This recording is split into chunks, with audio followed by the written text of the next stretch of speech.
All right. Happy Tuesday, everyone. I have nothing at the top, so why don't we go to what's on your minds? Okay, so recognizing the Secretary's meeting with the South Korean Foreign Minister this afternoon, but also recognizing that is before we see them or hear them, it's several hours.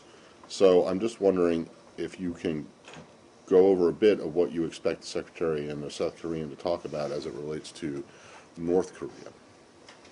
Well, Matt, I'm obviously not going to preview the meeting before we have the meeting, especially because, as you said, the Secretary will have a chance to speak to all of you after the meeting. But in general terms, I think we can all assume that they will talk about the escalating rhetoric and tension that the DPRK is creating in the neighborhood.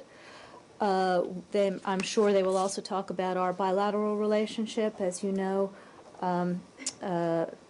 the head of state will be coming in May to see the president. The secretary will be out in Seoul in about 10 days.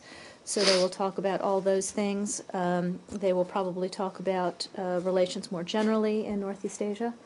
And they will talk about the increasing global role that the ROK is playing in its support for the ISAF mission in Afghanistan, its humanitarian support for Syria, and other things. Okay, I know that you've been asked about this before. I'm wondering if you can just basically restate it. The North Koreans seem to be very desirous of being recognized as a nuclear weapons state. Is it still correct that the U.S. does not accept that designation and will not? As National Security Advisor Tom Donilon said, I think less than a month ago at the Asia Society, the United States will not accept the DPRK as a nuclear state. You do understand the concept of the news cycle, right? And so something said today ahead of a relevant Our position meeting. has not changed since National Security Advisor Donilon stated it quite emphatically a month ago. Okay, I'm done. Okay, Annie? Would destruction of or rebuilding of the destroyed cooling tower completely abrogate and end anything that remains of the agreement struck first in 2006, I think, and then fulfilled with the destruction of the cooling tower in 2008? Would there be anything left of that agreement from your view? Frankly, I haven't gone back and looked at that agreement in some time, but suffice to say that it would be a clear violation of the DPRK's international obligations and the commitments that it made at that time.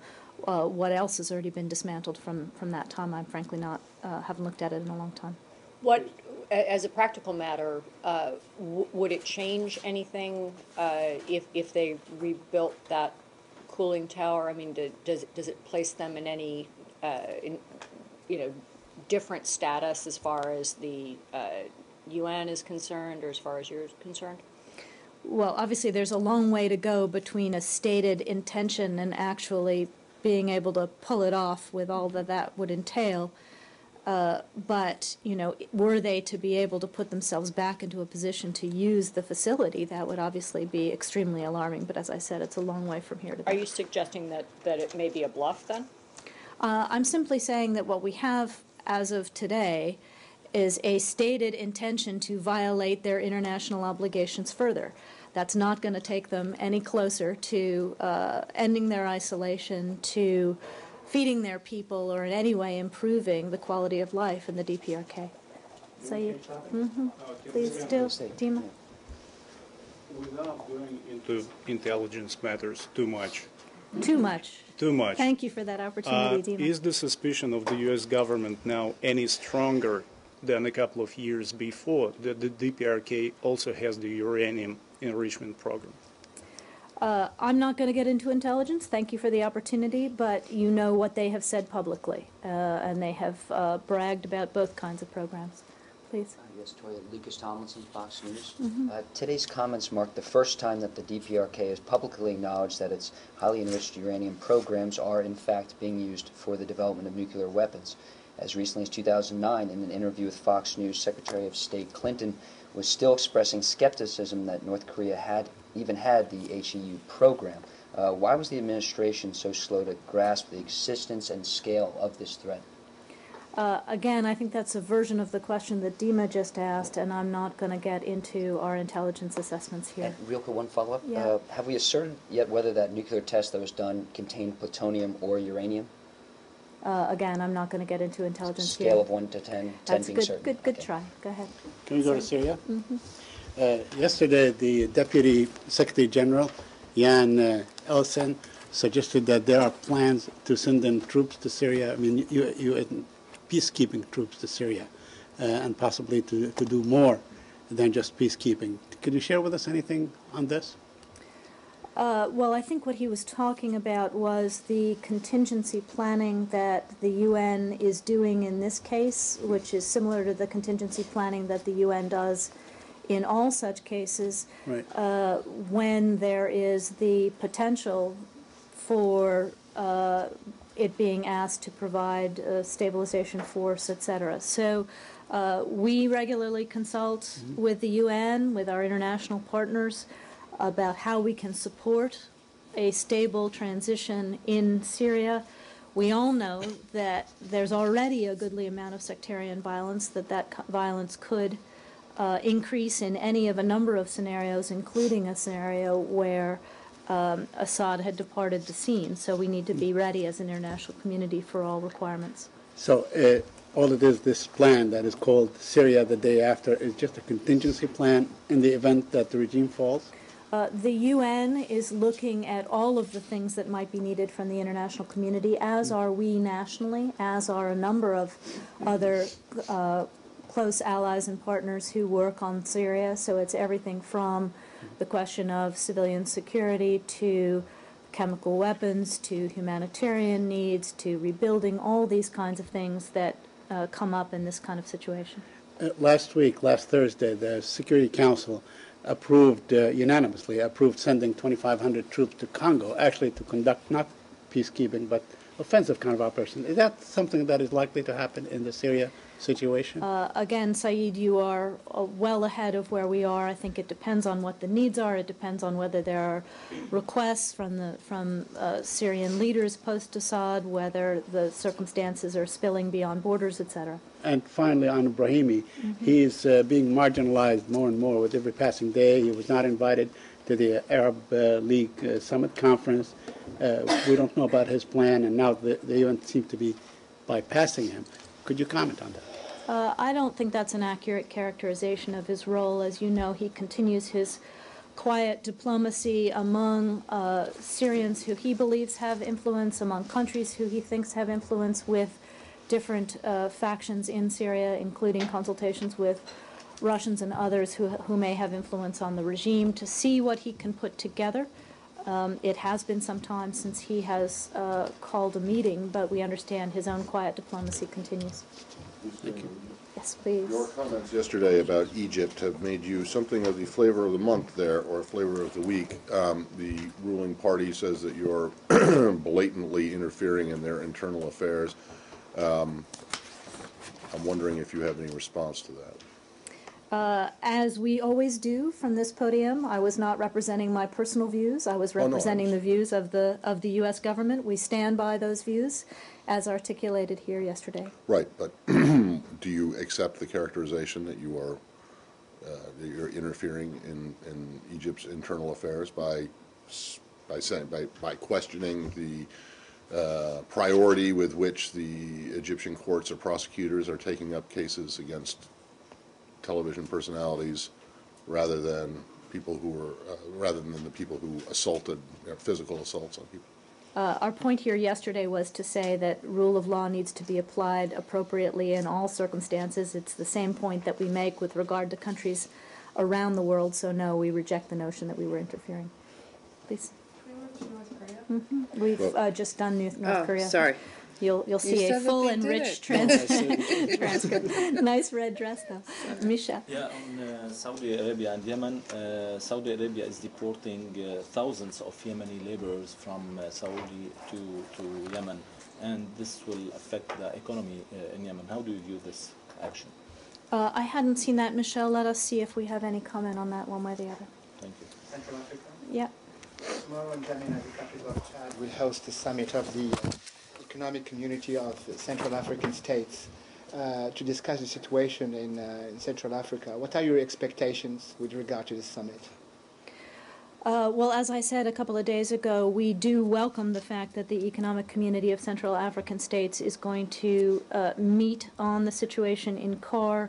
We want to see that this lead to a forum where all of the appropriate political actors in CAR can come together along with supporting players in the region and in the international community to build on Libreville and establish a real democratic roadmap to take the country back to appropriate democratic governance as compared to the seizure of power by the Salika rebels. When do you think you will be able to determine whether legally what happened is a coup or not? We talked about this a couple of days ago. The legal definition of coup involves the military of the country, the constituted military of the country, overthrowing the government. In this case, we have a rebel organization overthrowing the government. So from that perspective, we're not using the C word in this case, but we are looking very carefully now at the non-humanitarian aspects of our assistance program with the CAR, with an eye towards cutting off those things that would be appropriate in this circumstance. I think I said yesterday or the day before that the vast majority of the money that we spend there, of some 28.6 million in FY12, 22.8 is humanitarian in nature. So we obviously wouldn't be trying to hurt the people, but there are other things that we're looking at now, and we'll let you know when we make policy decisions. Does that mean that the remainder of 28.6, 5 point, my math is horrible. I think whatever it's 3.8, it is it? Yeah. 3? No, it's got to be more than that. For the 22.8 is humanitarian out of 28.6, so it's 5.46, whatever it is. Is the remainder of it all on the table? The remainder of it is all stuff that could be cut if you so Again, chose? we're looking through it now. There are all kinds of programs, some of which may have a humanitarian component to them, so we have to unpack it, Matt, which is why we don't have a decision Do you yet. know that one of the things that usually is the first to go is the IMET stuff? Do you know Yeah. if there's any IMET in that? We do have IMET. We also have training for countering the LRA. We have some excess defense articles. We have support for the Kimberley process, other things like that. So we have to sort through all of that. We have anti-trafficking programs. Do you have the IMET figure? I do not have it broken down. I'm sorry. I don't think I do. Sorry, yes, I do. Good. In FY 2013, we only requested $100,000 for IMET. The countering the LRA program is primarily DoD, correct?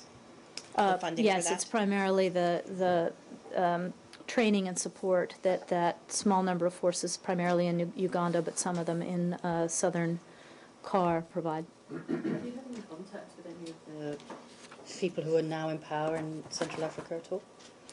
My understanding is that our embassy personnel have had contact. I don't have any specifics for you, though, Joe. Have they actually specifically mentioned this threat to the aid? Sorry, have they mentioned specifically the threat to No, the... of course. Yeah, Yeah. of course. Can you change topic? Yep. Palestinian political prisoners in Israeli prisons. Today, one of the prisoners died. Although he died of cancer, the Israelis would not provide him with the proper medical care, despite repeated requests by his family. He was 64 years old. He's been in prison for 10 years under administrative leave and so on. And he's actually the 270th person to die under difficult circumstances in prison. Israel has committed itself to release Palestinian prisoners since Oslo and has not fulfilled that promise. Are you talking to them about this issue? Well, we're obviously talking to all sides about the protests that are going on today in response to this death.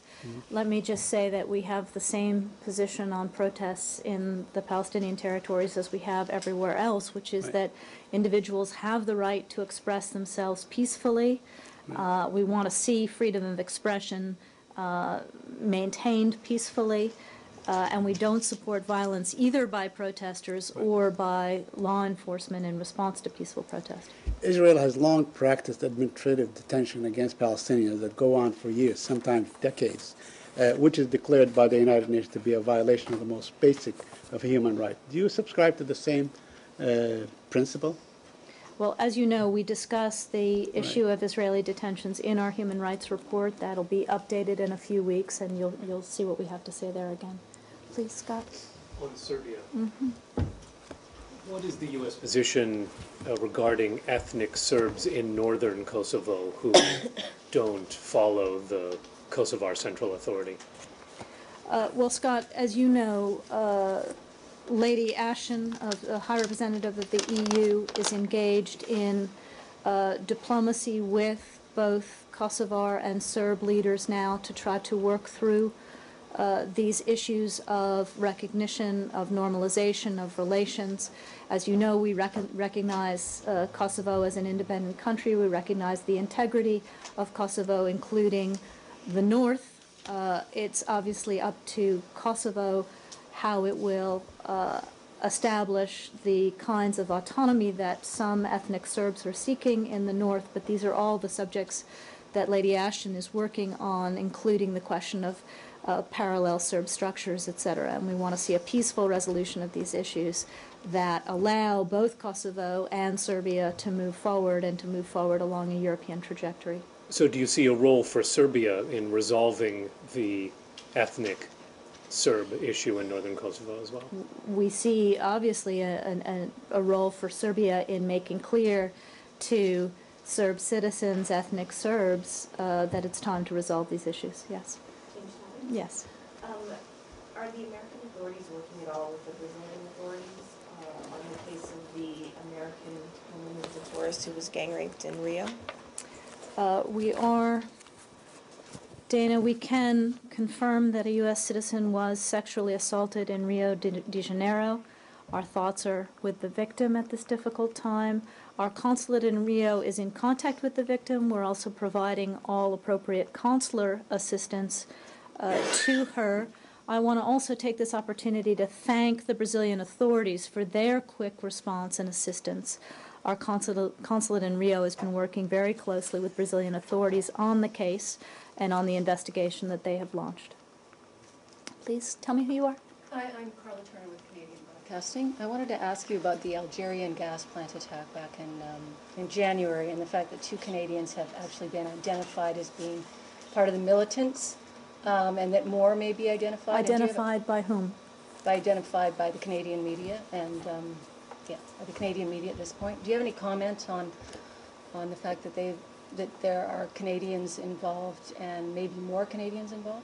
I hadn't seen that Canadian media report. I don't think I'm going to speculate on the basis of media reports. Saeed? Yeah.